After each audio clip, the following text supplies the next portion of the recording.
Thank you for joining us today for On the Road with Jesus, hosted by Rhodey Fisher. As a Christian mom for over 40 years and a teacher of the Bible in public schools for 25 years, Rhodey will take you on a journey with some of her friends as they share their experiences and testimonies from their walk with Christ. You'll see that you are not alone in your search for God, your victories with Him, or your failures. Welcome to On the Road with Jesus. Now, here's your host, Rhodey Fisher. Speaking to because you understand, reaching out to Muslims. So, we want tonight to move the kingdom forward. We want tonight to be an encouragement. And if anything that I share with you actually helps you move the kingdom forward, or anything I learned from you helps you move the kingdom forward, then we're going to say praise the Lord. So dear Lord, bless this time, we pray. I'll do a little bit of testimony and a little bit of this is the situation in Turkey. And then after you've gotten the two flavors, then I'll ask, where do you want me to press into more? Okay, so I'm going to start out with sort of Turkey. I'm going to draw Turkey because I have great skills in art. There's Turkey. Yes. So here's Istanbul up here, and then there's the little part that goes down to Syria there. There's the other part. That's the European part. Yeah, when I taught physics, my children were amazed at my tremendous skill in drawing. Now, if you chop Turkey into 4 pieces, 2/3 of the churches in Turkey are here. 1/3 of the churches in Turkey are here. Turkey has about 85 million people. Modern Missions has been in Turkey for 60 years, a little bit more. For the last 20 years, we've had an average of 3,000 missionaries, and we have 8,000 Muslim background believers. Turkey is one of the most resistant nations to the gospel in the world. So most of the believers are in the main city of Ankara, the main city of Istanbul, the main city of Izmir. And there's a tourist city here, and then down here there's a little city. 20 years ago, there was one city called Diyarbakir in the southeast. Okay, so 2/3, 1/3, 1 and 0. So this is what it was 20 years ago when I arrived.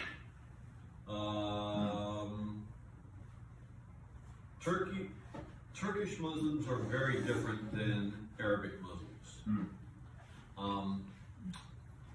They are very, very, very proud to be Muslims. It is a deep part of their identity. Part of it is indoctrination because about 120 years ago, about 1/3 of Turkey was Christian. You had the Greek Orthodox Christians and the Armenian Christians. And then even before the First World War, the genocides were starting. At the end of the First World War, the genocide had entirely happened. This had entirely become empty of Christians, or they were, the women were taken into families and forcibly converted, and the Greeks and the Turks had a population exchange. So 120 years ago, the minorities almost disappeared, and for a long time there was no Christian presence. Okay? So they're indoctrinated. You are Turk. To be Turk is to be a Muslim. The enemies of hundreds of years ago were the Crusaders. Well, the enemies of way back were the Byzantine Empire, who we, the Turks, conquered. Fethi, the emperor, conquered Constantinople, so there's great pride in that. And then came the enemies, the Crusaders, who we, the Turks, defeated. There's great pride in that. And when the rest of the Islamic world was conquered by the Christian West, what is the one nation that never was conquered by the Christians? Turkey. Iraq, Iran, Saudi Arabia, Indonesia, all of North Africa, all under the Christian boot heel. The sole independent Islamic state was Turkey. The Turks came in and fought with the Arabs and the Egyptians and actually defeated them, became Muslim, and took the caliphate. So the papacy of Islam was with the Turks until Ataturk 100 years ago. So deep, deep pride. I grew up in Indonesia. I'm a missionary kid, so I know Islam. So I get to Turkey, and I learned Turkish, and I'm like, so talking with my neighbor, so tell me, in the Quran you should do this, right? Yeah, but no, nobody does that, and then there's also this, and then here are the things you should do, and then there's this sin. You do a little bit of this, right? Oh, yeah, everybody does this, and this, and this, and this, and this. And I'll go at the end, I'll be like, brother, from the Tevrat, that's their word for the Old Testament, according to the Tevrat, you're going to hell. According to the Injil, you're going to hell. According to the Quran, you're going to hell. They're like, wow, your Turkish is really good. It makes no impression on them. So apologetics with the Turks takes on an entirely different flavor. Okay?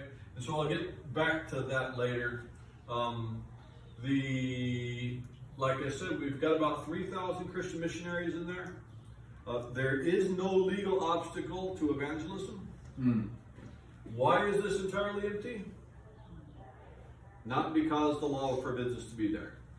Why is this only got one church? Not because the law forbids us to be there. I can evangelize on a street corner if I want to. I don't do it because it's provocative and it's not effective. But I can open a Christian association. I can evangelize. It's legal unless the person is under 18.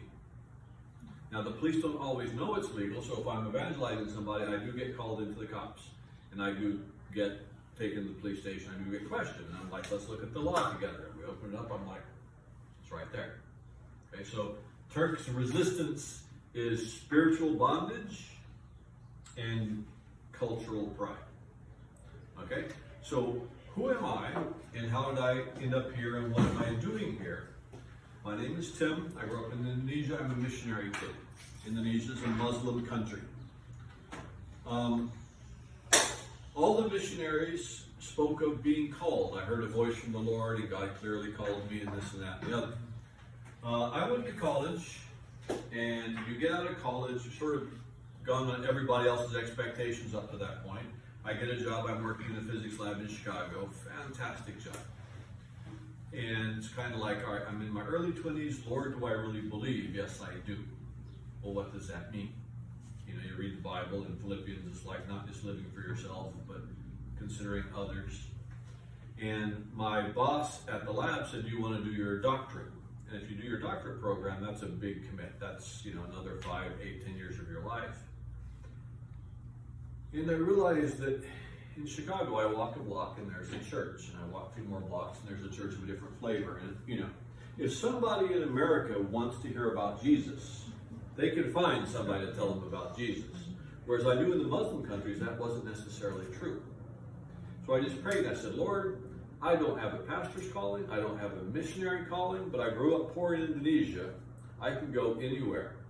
So I'll go there, I'll get a job, work there, and I'll say to the missionaries, you give me the computer repairs and the photocopies, I'll do that so you have more time to go do your thing. That was my, Lord, this is my plan. I was a particle physicist, and there's no jobs in particle physics overseas. Oh. So I went and I got my teaching certificate and worked for a little bit in America to get experience. Then I went to a job fair to go overseas, and I was only looking from Turkey down to Morocco. And I'm going to speed it up so that we have more time for the serious things, but basically I was getting offers in those areas, but London kept saying, come, come, come. And in the end, I felt maybe I'd gotten soft in America, went to London for 1 year. I argued with them, only 1 year contract. But then God said, go marry that girl, who I hadn't seen for 7 years. Another hour-long story. We got married. Everybody says, get your marriage salam. What's that in English? Solid. And so we spent our 2nd year in London, and then we said to the Lord, here we are, we're ready. And God said, that is nice. And God put us on hold for 4 years in London. Didn't understand why. part of it was I was still, Lord, I don't have a calling. I'm going to go work. And Sarah kept saying, we should think about going full time. And I was like, nah, God hasn't told me to go full time. In the 4 years, she kept saying we should pray about this. I said, Lord, show me 3 things. If we go, what can I do? I want a church to actually come to us and say, we would like to send you, not me go to a church. And where's the money coming from? And London was crazy. Rents were so high that if you bought a house, the mortgage was cheaper than the rent. So I bought an apartment. And we went and we visited Turkey, and I saw all these people that were so busy. I'm like, I can help him, I can help. I'm like, okay, I can definitely find lots of work to do. If I sell my apartment, that's enough for like 3-4 years. You know, the thing had gone up in price. I'm like, well, there's the money.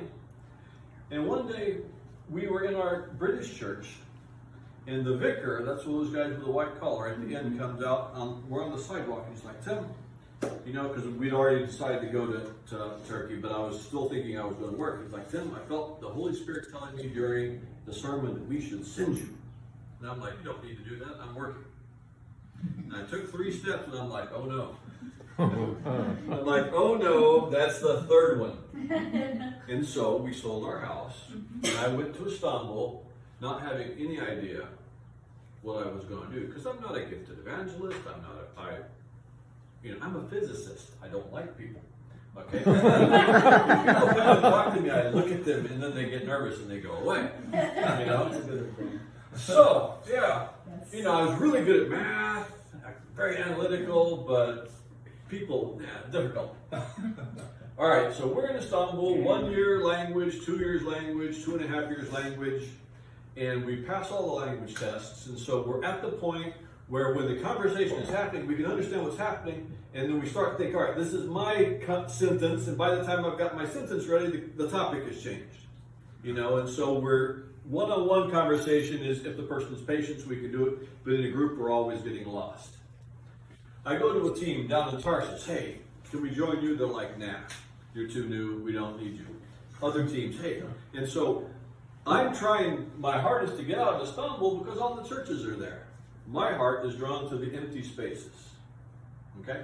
And can we join you? Can we join you? There was a town called Malatya, which was right here. Actually, historically, it's where some of the most gruesome killings happened in the Armenian massacres. And I went to that team. I said, hey, can we join you, German Missionary? And they said, no, we're under some really intense persecution and pressure. We don't need another foreigner, you know. So they said no. So I was like, okay. That was at our January conference. I was in one of the leadership sort of ministry teams where we're trying to figure out how to do things. February, March, April, I'm in a meeting. Somebody says, turn on the TV. Somebody calls and says, something's happening in Malatya. We don't know where Tilman is. This was in 2007. What happened was a young man had come to the house church and said, you know, I want to join your Bible study. So he'd been to some Bible studies. He'd gone bowling with the kids. And one day, he came to the office of the Turkish pastor. They didn't have a church office. They had a publishing house office. And the Turkish pastor and his Kurdish assistant and the German missionary, his office had been shut down by the government, so he happened to be there that day. And the young man brought 4 friends. They tied them up, and they started to torture the 2 Turkish guys, confess that Muhammad is the prophet, and we will let you live. And somebody figured out that this was going on, so the police start trying to break the door in. And all 3 of the men were basically killed after the torture. And because the police caught them red-handed, the newspapers were there, the television cameras were there. The television cameras immediately ran to the German widow and were like, what do you have to say? And I remember, because we're watching this live on TV, her startled, bright blue eyes, and she just goes, Jesus on the cross said, Father, forgive them. They don't know what they're doing. And so I forgive them. Massive watershed for Turkey. Because up till now, Turks have think of themselves as a modern country. Turkish Christians are like, yeah, 100 years ago there was killings, but you know, now it's not going to happen. Suddenly it's like, oh no, this can happen again. So a lot of Turkish Christians disappeared. They walked away. But a core of them said, no, even if this starts happening again, we will be here. Okay, so the strengthening of the church. For the Turks as a nation, they've just seen a lady forgive people that torture her husband to death in the name of Jesus. So a Turkish newspaper writer said, this woman has done more to help people understand Christianity than 1,000 missionaries could do in 1,000 years. Very clear testimony. Now, we're just fresh out of language school. We don't have a job. And so we got a widow and 3 kids. We were like, you take the first week, we'll take the second week, you take the third week. We get out there the second week to take the kids to school, cook meals. The entire team has disappeared. Some obviously saw the bodies and just had to leave. A lot of the mission agencies took their people out. We talked to Suzanne, and she's like, I want to stay, but my leaders say I can't stay alone. And we talked to our leaders, and we talked to our Turkish pastor, and my wife is Korean, so you know, my mother-in-law is Korean. If I was a martyr, she'd be extra happy. Because Korean bragging rights, you know, somebody's like, well, my kid's a doctor. Well, my kid got killed for Jesus. You know? In the Korean community, that's a big thing. Anyway, so, sorry, small side thing. Sarah and I talked, and we're like, hey, we're not the right people, but we can at least stay until the grown-ups come back. You know, so killings happened in April. We talked to Suzanne and the church and the leaders. We asked for some confirmation of the Lord.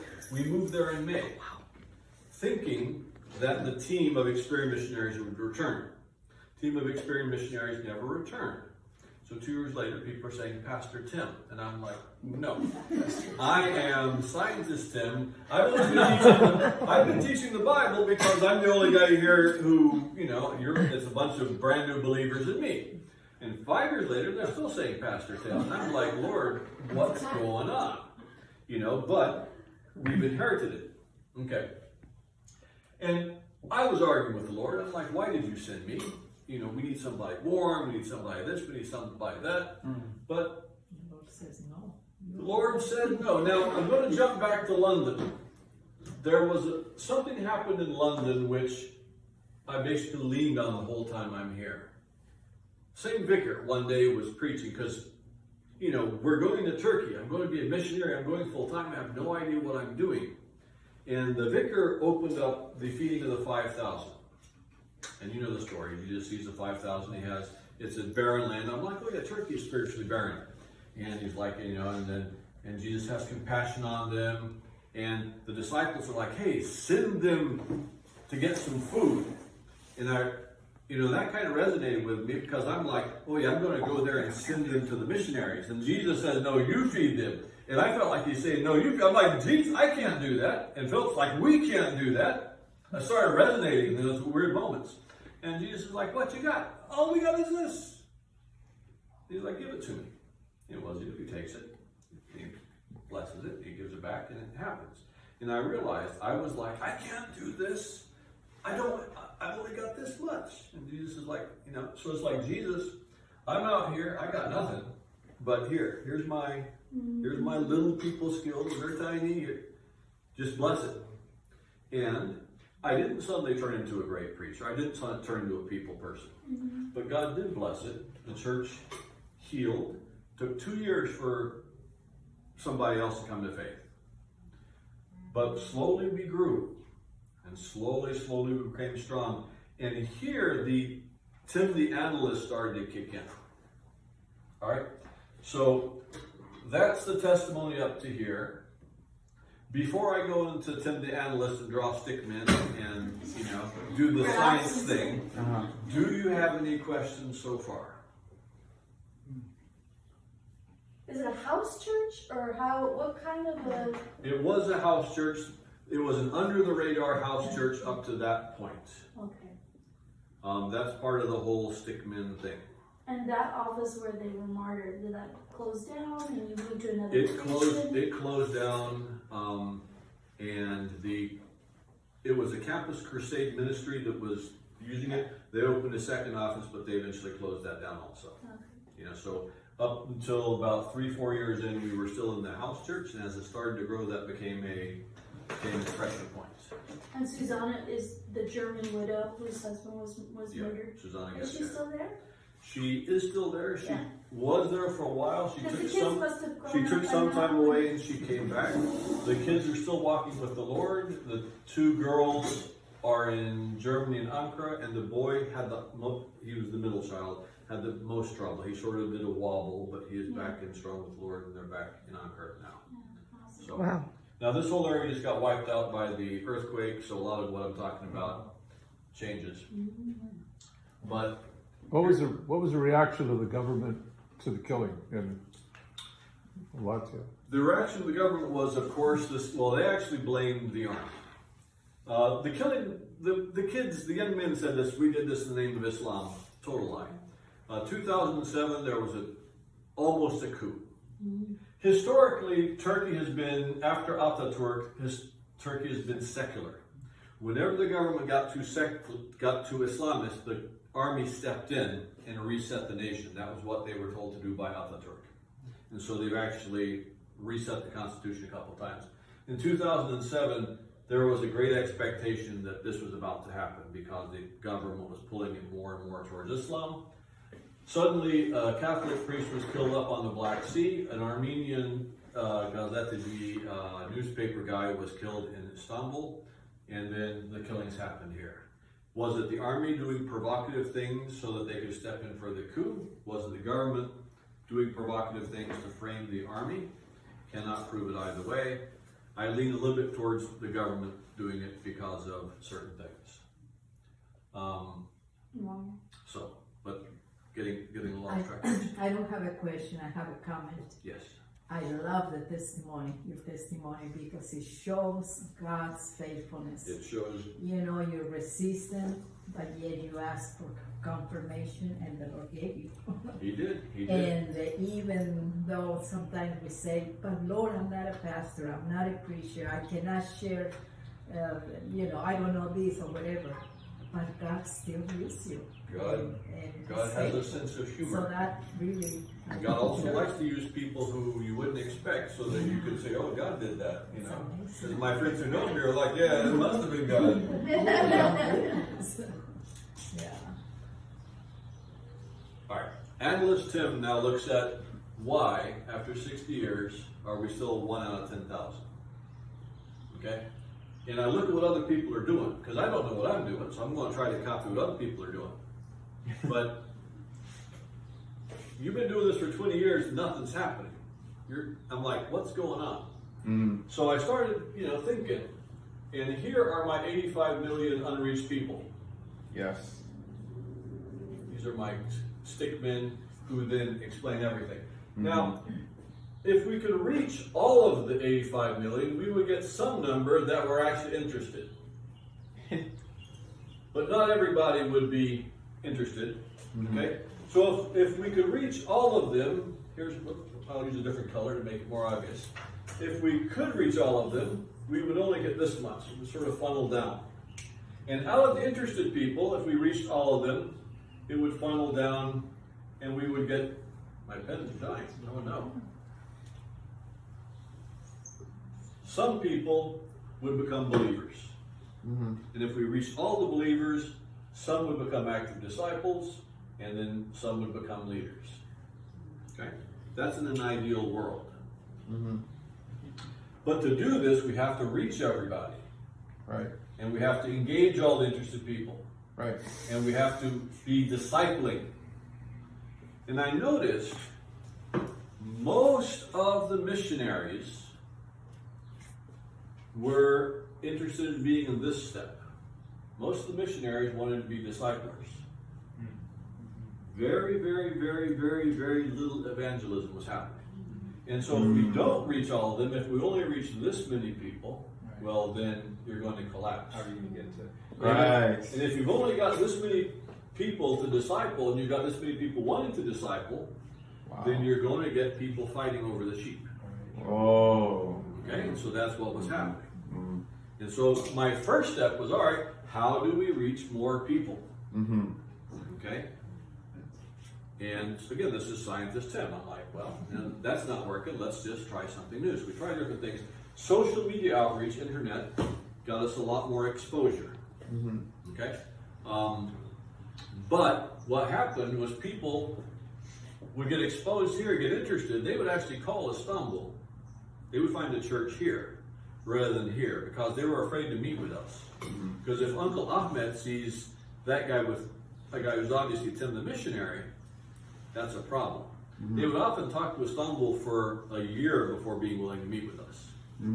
But also, one of the decisions we did, and this was after years of praying and talking, we changed from a house church. I said, the house church was under the radar. We've got international people knowing there's a church in Malatya. Everyone knows there's Christians in Malatya. They know we're here. Let's plant the flag. Let's have a building. And so after a lot of praying and talking and fear and whatnot, we chose to have a building. And buildings attract people because they want to know where Jesus is. They know they're over there.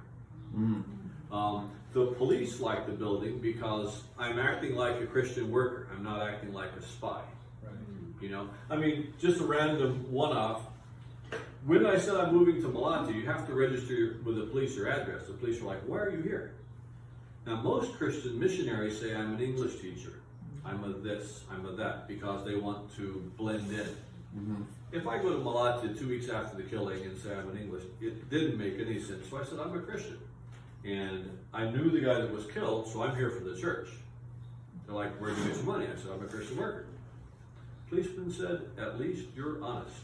And I was like, oh, that's an important word.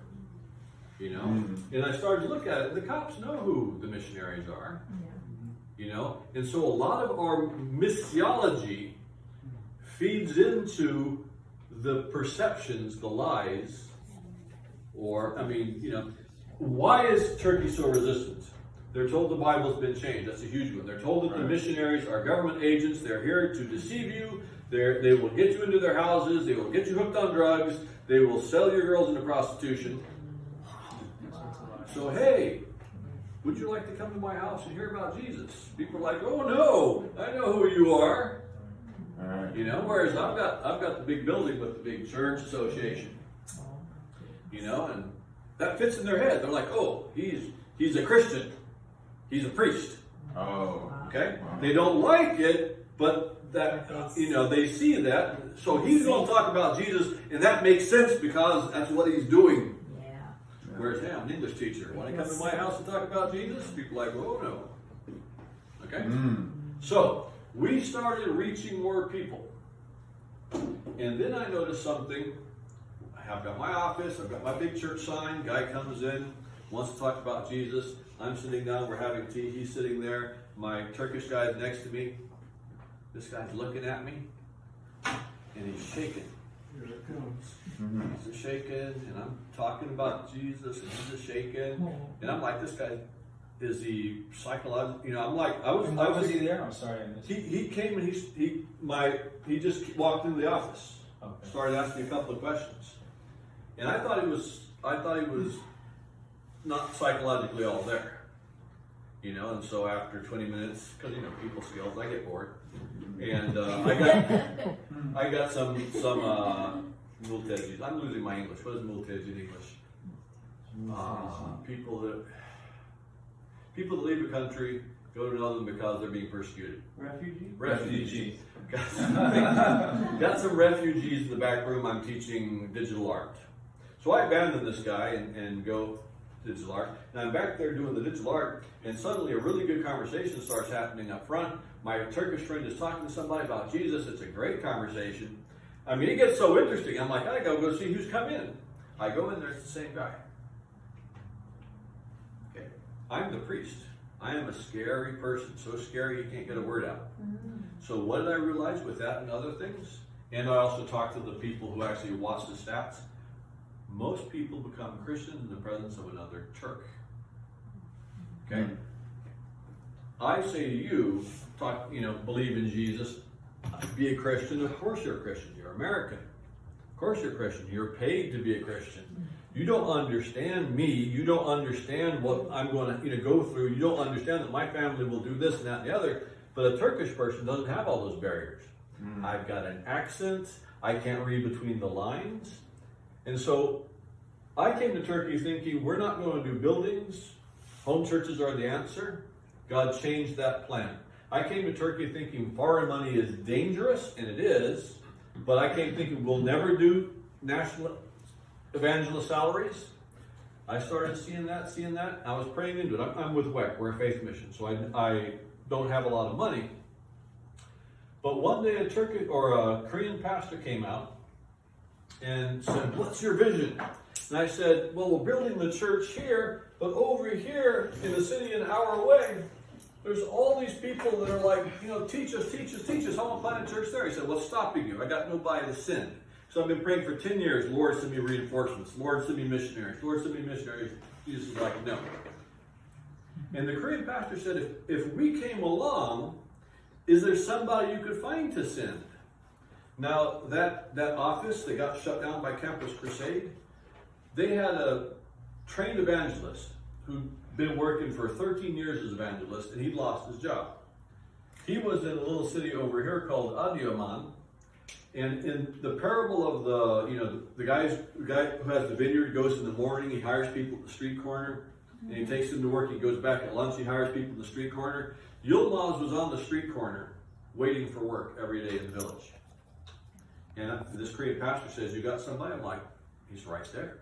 And so this guy said, "Well, so long story short, this church helped us hire an evangelist to go back and forth here.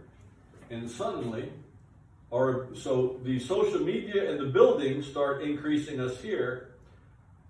Having a national evangelist really gave us a breakthrough in getting interested people to becoming believers. And suddenly, we're church planters. And so from Malacca, we planted a church in Elazığ. We planted a church in Tunceli. God gave us a deaf church. That's an entirely separate story. We started supporting the church here. So fast forward 15 years, still 2/3 of the church is there, 1/3 of the church is there, but from one church here, now there's 12. Wow. And we are actively training and sending church planters out. That's awesome. And our next church is on the border here, and this is still 0. And I'm praying into, "Lord, that's 7 hours. Lord, that's 8 hours. Lord, that's 10 hours. Right. That's a long way." Yes. When you say church planters, do you mean Turks? Yes. So Yeah. Turkish pastors pastoring Turkish churches? Turkish evangelists going out, they call them pastors. They would be pastors in the sense that they are shepherding little flocks. Gotcha. Not fully trained pastors. Turkey's a very baby church. Now, God said, "No, you can't have reinforcements" for 10 years so that I would switch thinking and start training and sending out Turkish nationals. As soon as that got really going, God opened the floodgates. I ended up with a team of 22 people, 9 sending organizations, 8 different cultures, no common language. Beautiful team. Why did God send me the foreigners? Because the church are a very strong baby church. They're great at evangelizing, but the discipling still is having the international people there with the church history, with the Bible history. The mixed teams were better than Turkish teams are far better than foreign teams. Mixed teams are better, stronger than Turkish alone teams. Interesting. All right, so we start praying at the Northeast, and we're running. How much time do I have? I'll take another 10 minutes, maybe. Okay, let me run and gun the last bit, and then we'll dive into any questions. I started praying in the Northeast, and then America started playing not nice with Turkey, and Turkey started deporting people. And I'm praying to the Lord, how can we reach this? This is so far. And I noticed a little city in a country of Georgia called Batumi. Our first church was an hour drive. Our second church was 3 hours drive. Our next church plant was a 5-hour drive. These guys are within a 45-minute drive of 1, 2, 3 unreached regions. And the border is just like the Canadian border. Here's a driver's license I'm walking across. And I started saying, Lord, this makes a lot of sense. And then one of my best foreign workers got deported. Oh. And then a lot of good, strong people are getting deported. A guy gets deported from Ankara. He's a Turkish pastor. His wife is American. They can't deport him. They deport his pastor, his wife. The Turkish newspapers are like, this is stupid. You can't do that. She's got Turkish kids. But they deported her. So I go to him. I'm like, hey, Karen, I got this great idea. You can live here, and you and I can travel into the country. He's like, no, I'm going somewhere else. My great guy who left, I'm like, hey, Ben, I don't want to lose you. I got this great idea. And he's like, no, I'm done. I want to go to Azerbaijan. So I've got this great idea, but nobody wants to come. But I keep praying into it. Finally end up thinking this is what we want to do to make things faster, because I want to get the questions. God sends 2 whales, swallows these 2 guys up, spits them out here. God closed the other doors. So I've got this great team. And so we are now from here trying to form a base. We've only been there a year to train Turks and send them into this region, but also to train new workers and send them to this region. Because Benjamin said, no, I don't want to go to Turkey. He went to Azerbaijan. Azerbaijan kicked him out. But he started making relationships with Azerbaijani pastors. Turkey has a lot of training programs. Azerbaijan has almost none. So out of the students we've been getting, 2/3 of them have actually come from Azerbaijan. So I only have the vision for this little part of the Islamic world unreached, but God is actually using our program to reach Azerbaijan also. And Turkey is very influential with Azerbaijan.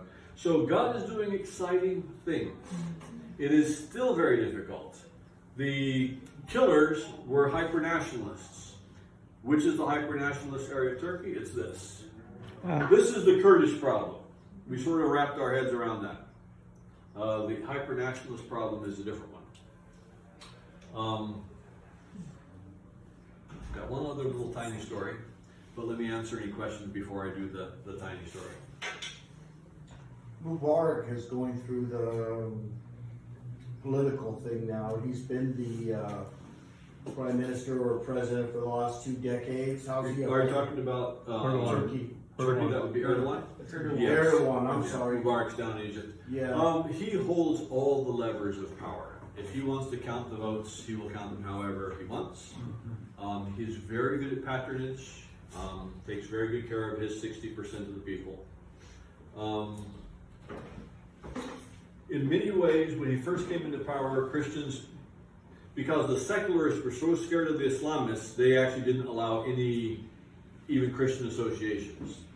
The Islamists, to allow their own people freedom, actually changed the laws, which gave us a lot more freedom, but his group were the one that are slowly moving the Christians out. That will probably continue. Yes? Are Muslims in Turkey subject to the same thing as other Muslims, like being disowned by their family and Disowned, yeah, they'll be kicked out. Yeah, they lose their chevra, their community. So it's okay. Yeah. They're soft Islamists in actually being, but you are a traitor. You know, we are Turks, we are Muslims. The words Turkish Christian causes a dissonance. You must be a minority. You must be Armenian. You know, and so yeah, it's a problem. When you said that Erdogan is pushing the Christians out, how does that happen? Most of the time, they're revoking their residence permission. They're pushing the missionaries out, not the locals out. Yeah, I mean, because of what happened, I knew people in the government, and when people were getting deported, I actually asked some of them, "Can you look at my file?" And okay, you've got a problem. And because one guy got deported, and the second guy got deported. I was given extra grace for years because of the killings. They let me get away with stuff because they knew the spotlight was on us. And so I asked those guys, I'm like, can you do anything? Can you massage the file a little bit? And then I went to the immigrations people and I said, hey, guess what? I'm moving out of country. And so currently they have not served any deportation papers because I've already gone. When you get deported, you get banned. You can't come back in. But since I left voluntarily, I can still operate in the region. So God has been gracious there. Yes, Danny? If we were to have, if you were to tell us things you want us to pray for in terms of your ministry, give us a couple of few things that we can pray for you. Okay, the earthquake was horrific. And the churches that are there, we're very proud of them. They did a great job, but they're really, really, really worn out. And also a lot of the people took that opportunity to move to bigger cities. So please pray for that. We are trying to train and send out national workers. We need good recruits. We need good international people to come and be trained and to go with them. And anytime you're dealing with salarying nationals, it is complicated. So pray for wisdom on that. Our deaf church, we just had one of the missionaries who works with the deaf church fall into some inappropriate relationships, not all the way to having physical things, but just it got messy. And so we've actually had to take that person out of leadership. And anytime a leader stumbles, it causes a lot of hurt in the sheep. My wife is primarily invested in the deaf church, and she is hurting really, really badly. So please pray for that. Our two sons went to college and met great Christian friends, and so are walking with the Lord. Our third son is going now, so please pray that he has strong Christian friends. Our daughter, who is 14, grew up in Malachi. That's all she knew. Here they speak Russian. She doesn't speak Russian. She's a little bit angry at God. So she's 14, 15, and so people are already moody. And pray for that, because our family being, solid is important. The team here is growing really, really, really fast. We have a great foundation in the first core, but as you grow real fast, sometimes that can be problems. Pray for team unity, because when the team is strong, everything flourishes. If Satan gets inside the team, that can cripple us. So those are the prayer requests. How many are on your team, and are you all with the same organization or different organizations? In Malachi we had 9 different organizations, and it's forming up the same way. We've sort of got overlapping teamlets. There's a core of 3 families that I'm in hard team with a Turkish church planter, 4 family as the experienced people, and there are 1 family, 2 families, and 4 singles who are newly joined. The singles are being, they're like, we want to learn how to do itinerant work with you guys, but we have more people nibbling. Okay, so as we wrap up, quick testimony of God's protection, just for encouragement. About a year ago, I get a call from my assistant pastor back in Malatia. Says, Tim, you need to see this newspaper article before your kids see it. What happened was, in 2007, the army and the Islamists were in tension. We had killings. In 2016, the Islamists and another Islamist party got into tension, and a man was approached, another hyper-nationalist child, and was given a list of names. If you go to this church and you kill these people, we will take good care of you. And he actually went with a gun.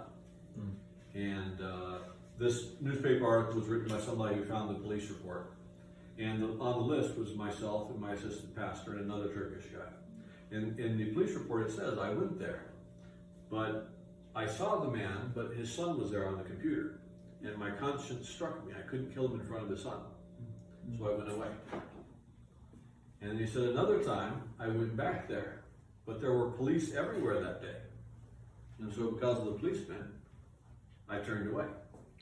And he said, in the meantime, and then there was a picture of him standing next to another man. He went to the father of the original murderer.